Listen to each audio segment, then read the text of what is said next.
Hello everyone, welcome to Nayra study hub. आज हम आप लोगों के लिए डीएलएड थर्ड सेमेस्टर का 2016 का हिंदी का पेपर लेकर आए हैं, जिसको हम सॉल्व करेंगे।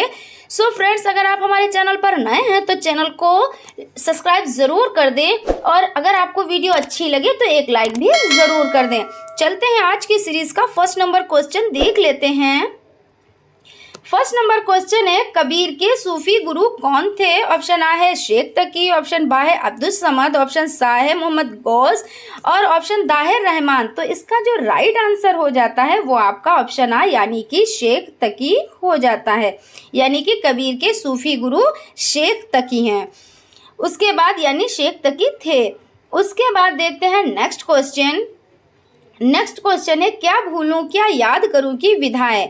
ऑप्शन आ है संस्मरण, ऑप्शन बा है कहानी, ऑप्शन सा है आत्मकथा और ऑप्शन दा है यात्रा वृत्तांत। तो इसका जो राइट आंसर है वो आपका ऑप्शन सा हो जाता है यानी कि आत्मकथा। चलते हैं नेक्स्ट क्वेश्चन की तरफ। मुंशी प्रेमचंद की वह रचना जो अधूरी रह गई।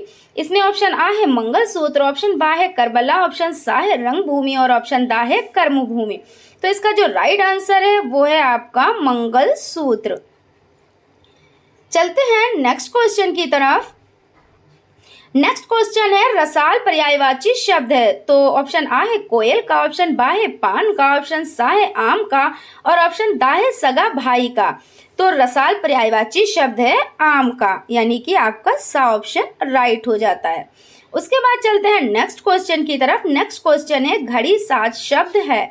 ऑप्शन आ है देशज शब्द, ऑप्शन बा है संकर शब्द, ऑप्शन सा है विकारी शब्द और ऑप्शन दा है रूढ़ शब्द। तो इसका जो राइट आंसर हो जाता है वो आपका ऑप्शन बा हो जाता है यानी कि संकर शब्द।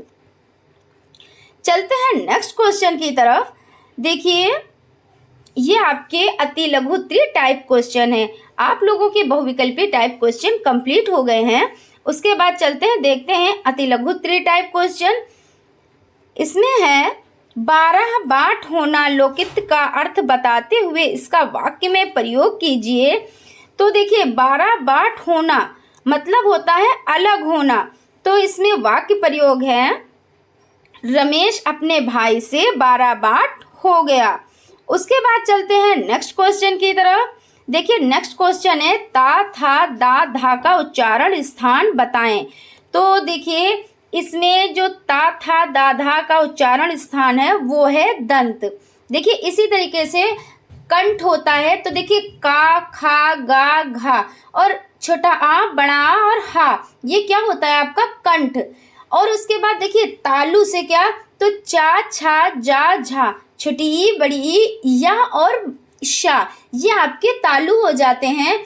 और देखिए मूर्धा, तो टा ठा डा ढा रा और पिछड़ी शा और ऋण, ये आपका क्या हो जाता है, ये आपका मूर्धा हो जाता है।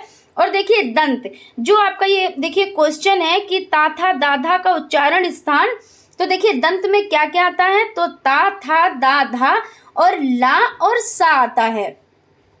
इसी तरीके से देखिए ओष्ठ का हो जाता है पा फा बा भा और देखिए आपका माँ और छटऊ और बड़ऊ, ये आपका ओष्ठ हो जाता है। और फ्रेंड्स, आप लोग बताएं, कमेंट बॉक्स में कमेंट करें कि नासिका से कौन से वर्ड होते हैं, यानी कि नासिका के उच्चारण जो वर्ड होते हैं उनको आप लोग कमेंट बॉक्स में कमेंट करें। उसके बाद चलते हैं नेक्स्ट क्वेश्चन की तरफ। आग और हाथी का तत्सम रूप लिखें। तो देखिए, आग का तत्सम रूप क्या है, तो आग का अग्नि हो जाता है और हाथी का तत्सम शब्द यानी तत्सम रूप गज हो जाता है। उसके बाद चलते हैं नेक्स्ट क्वेश्चन की तरफ। देखिए, उपकार के बदले किए जाने वाले उपकार को क्या कहते हैं? तो उपकार के बदले किए जाने वाले उपकार को प्रत्युपकार कहते हैं, यानी कि देखिए प्रत्युपकार कहते हैं। उसके बाद चलते हैं नेक्स्ट क्वेश्चन की तरफ। नेक्स्ट क्वेश्चन है, किस भाषा का स्वरूप अनिश्चित होता है? तो देखिए, अनौपचारिक भाषा का स्वरूप अनिश्चित होता है। अनौपचारिक भाषा से क्या मतलब होता है, आप लोग बहुत अच्छे से जानते होंगे। देखिए, एक औपचारिक भाषा होती है, तो औपचारिक उसको कहते हैं जो हमें विद्यालय में प्राप्त होती है, और अनौपचारिक जो हमारे चारों तरफ से हमें प्राप्त होती है, कभी भी किसी भी टाइम, इसका कोई टाइम नहीं होता है, कोई निश्चित जगह नहीं होती है। और जो औपचारिक भाषा होती है या औपचारिक शिक्षा होती है, तो वो हमें कहीं से भी, यानी कि देखिए, औपचारिक भाषा हमें विद्यालय से प्राप्त होती है और अनौपचारिक भाषा हमें कहीं से भी प्राप्त हो जाती है, इसलिए क्या होती है, ये अनिश्चित होती है। उसके बाद चलते हैं नेक्स्ट क्वेश्चन की तरफ। मात्रा किसे कहते हैं, तो देख लेते हैं मात्रा किसे कहते हैं। व्यंजन के साथ स्वर को मिलाने के लिए जो चिन्ह जोड़ा जाता है वह मात्रा कहलाता है। देखिए, जैसे कोमल, इस तरीके से बहुत सारे वर्ड बनते हैं। देखिए, कोमल में का में ओ की मात्रा लगी तब ये कोमल बना, ठीक है ना। कोमल में ओ की मात्रा लगी तब ये कोमल बना, और अगर ये खाली का होता तो कोमल तो नहीं बन सकता था। इसलिए देखिए, व्यंजन के साथ स्वर को मिलाने के लिए जिन जिन चिन्हों को जोड़ा जाता है वो क्या कहलाती हैं, वो मात्रा कहलाती हैं। अब ऐसे बड़ा की मात्रा लगा लीजिए। अब जैसे आपको लिखना है का और का, तो अगर आप ये बड़ा की मात्रा ना लगाएं तो क्या आपका ये का लिख जाएगा, या ऐसे ही औरत, देखिए ये तो आपका हो गया जैसे आम हो गया, है ना, तो बड़ा आ, तो ये अपने आप में ही ये क्या है, तो ये आपका स्वर हो जाता है। और देखिए, यहाँ पे स्वर को मिलाने के लिए तो आप देख लीजिए, ऐसे ही बहुत सारे वर्ड है। आप देख लीजिए, यहाँ पे किसे लिखा है, तो का में छोटी की मात्रा लगाया, सा में ए की मात्रा लगाया, तो आपका क्या हो गया, किसे। और ऐसे अगर आप खाली का और सा लिख देते तो क्या आपका किसे हो जाता, नहीं ना। तो इसलिए देखिए, स्वर को मिलाने के लिए जिन चिन्हों को जोड़ा जाता है वो मात्रा कहलाती हैं। अब देख लेते हैं लघुत्तरीय टाइप प्रश्न। इसमें देखिए, योग ऋण शब्द किसे कहते हैं, तो योग ऋण शब्द दो शब्द के मेल को जब वह सामान्य अर्थ ना प्रकट कर विशेष अर्थ प्रकट करे तो यह योग ऋण शब्द कहलाते हैं, जैसे दशानन, पंकज आदि, ठीक है ना। चलते हैं नेक्स्ट क्वेश्चन की तरफ।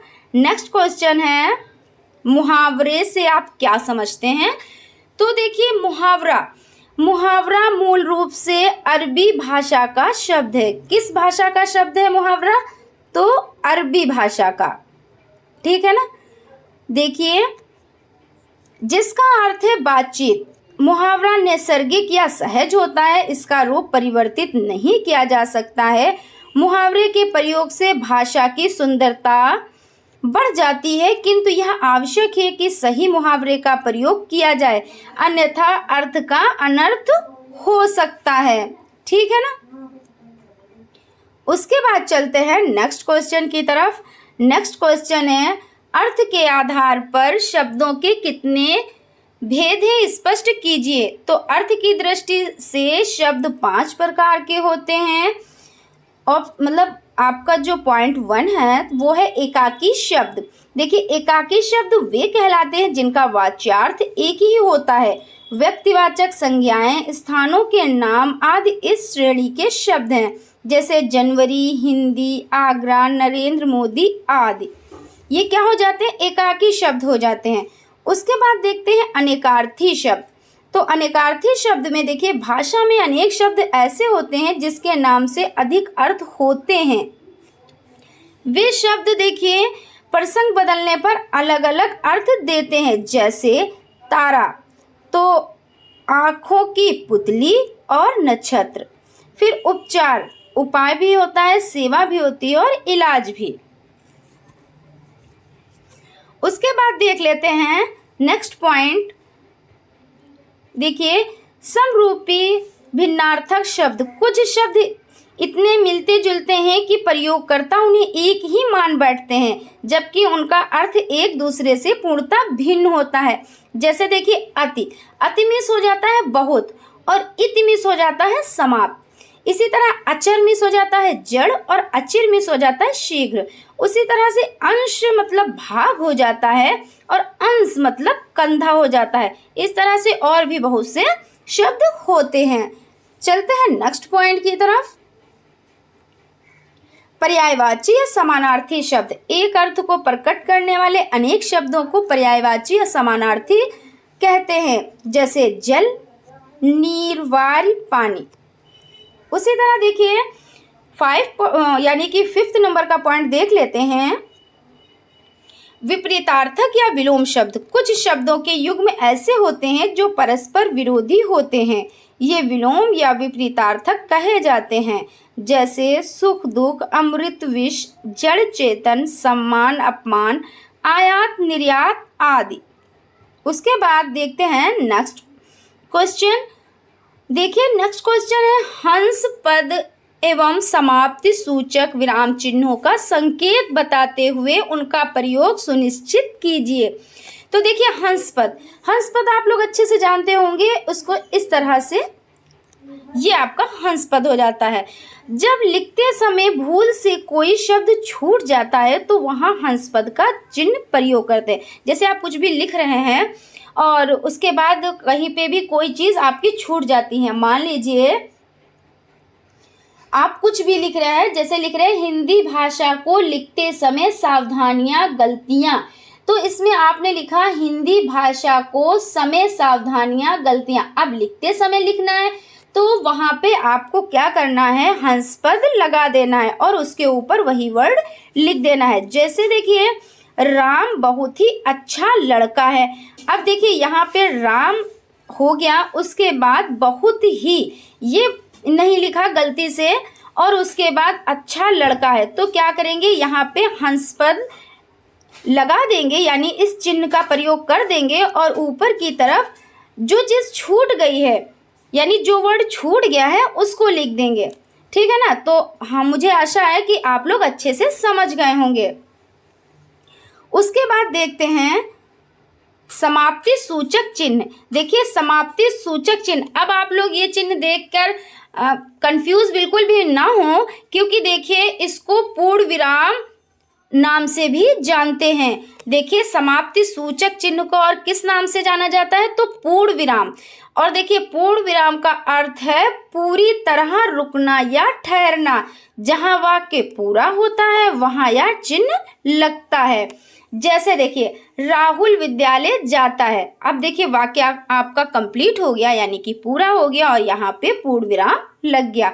उसी तरीके से हम भोजन करते हैं तो ये भी देखिए वाक्य कंप्लीट हो गया, इसलिए चिन्ह लग जाता है। इसी को देखिए समाप्ति सूचक चिन्ह या पूर्ण विराम कहते हैं। तो आप लोग बिल्कुल भी कंफ्यूज ना हो कि समाप्ति सूचक चिन्ह आ गया तो अब इसके बारे में क्या लिखें, क्योंकि ये पूर्ण विराम का ही दूसरा नाम है। उसके बाद चलते हैं नेक्स्ट क्वेश्चन की तरफ। निम्नलिखित वाक्य में विराम चिन्हों का उचित प्रयोग कीजिए। देखिए सुकरात ने कहा कि जो मनुष्य मूर्ख है और जानता है कि वह मूर्ख है वह ज्ञानी है, पर जो मूर्ख है और वह यह नहीं जानता कि वह मूर्ख है वह सबसे बड़ा मूर्ख है। चलते हैं देखते हैं, इसको कंप्लीट करते हैं। देखिए सबसे पहले सुकरात ने कहा कि जो मनुष्य मूर्ख है। अब देखिए यहाँ पे कोई चिन्ह नहीं लगेगा क्योंकि यहाँ पे और लिखा है, तो और जानता है। अब यहाँ पे देखिए हम ये चिन्ह लगा देंगे। उसके बाद देखिए कि वह मूर्ख है, फिर देखिए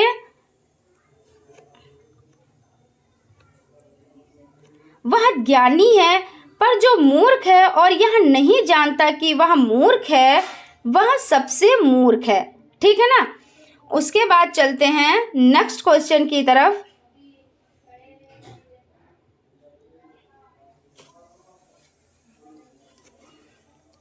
नेक्स्ट क्वेश्चन है अनौपचारिक भाषा से क्या तात्पर्य है। तो अनौपचारिक भाषा से सामान्य रूप से बोलचाल में प्रयुक्त शब्दों का प्रयोग किया जाता है, उनके पीछे कोई विवशता नहीं दिखाई देती। इन कथनों या भाषा से हम अपने मन की इच्छा दूसरे से यानी दूसरे के समक्ष प्रस्तुत करते हैं तथा उनकी भावनाओं को हम उन शब्दों यानी शब्दों में ग्रहण करते हैं। इस प्रकार वाक्यों के आगे तथा पीछे कोई नैतिक बल प्रयुक्त तो नहीं किया जाता है और ना ही किसी प्रकार का दिखावटी सम्मान प्रदान किया जाता है। देखते हैं नेक्स्ट क्वेश्चन, यानी कि आज की सीरीज का लास्ट क्वेश्चन है, निबंध क्या होता है। देखिए, निबंध का अर्थ है बंधा हुआ। क्या अर्थ है? तो बंधा हुआ किसी विषय पर अपने शब्दों में अपने विचार लिखना ही निबंध कहलाता है। निबंध गद्य लेखन की एक विधा है, लेकिन इस शब्द का प्रयोग किसी विषय का तार्किक और बौद्धिक विवेचना करने वाले लेखों के लिए भी किया जाता है। तो फ्रेंड्स, ये आपका 2016 का पेपर कंप्लीट हो जाता है। फ्रेंड्स, अगर आप लोगों को हमारी वीडियो अच्छी लगती है तो प्लीज़ कमेंट ज़रूर करें, हमारे चैनल को लाइक करें, सब्सक्राइब करें और बेल आइकन को भी ज़रूर प्रेस कर दें, जिससे आने वाली वीडियोस आप तक पहुंच सके। Thank you.